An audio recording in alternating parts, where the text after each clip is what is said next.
ପିଲାମାନେ ଆଜି ଆମେ ଶିଖିବା ଓଡ଼ିଆ ବର୍ଣ୍ଣମାଳା। ଓଡ଼ିଆ ବର୍ଣ୍ଣମାଳାକୁ ଦୁଇ ଭାଗରେ ବିଭକ୍ତ କରାଯାଇଛି। ଗୋଟେ ହେଲା ସ୍ୱର ବର୍ଣ୍ଣ ଆଉ ଗୋଟେ ହେଲା ବ୍ୟଞ୍ଜନ ବର୍ଣ୍ଣ। ଏବେ ଆମେ ପଢ଼ିବା ସ୍ୱର ବର୍ଣ୍ଣ।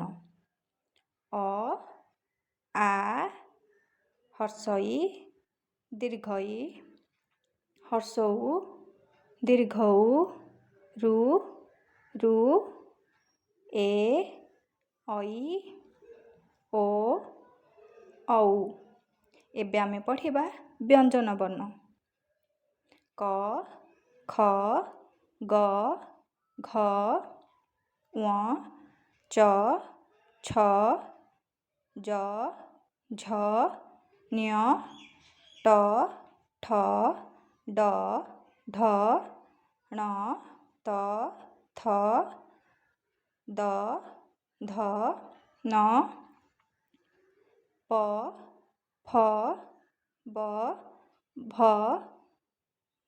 ମ ଜ୍ୟ ର ଳ ୱ ତାଲବେଶ ମୂର୍ଧନ୍ୟଷ ଦନ୍ତ୍ୟସ ହ କ୍ଷ ୟ ଲ ଅନୁସ୍ମାର ବିସର୍ଗ ଚନ୍ଦ୍ରବିନ୍ଦୁ।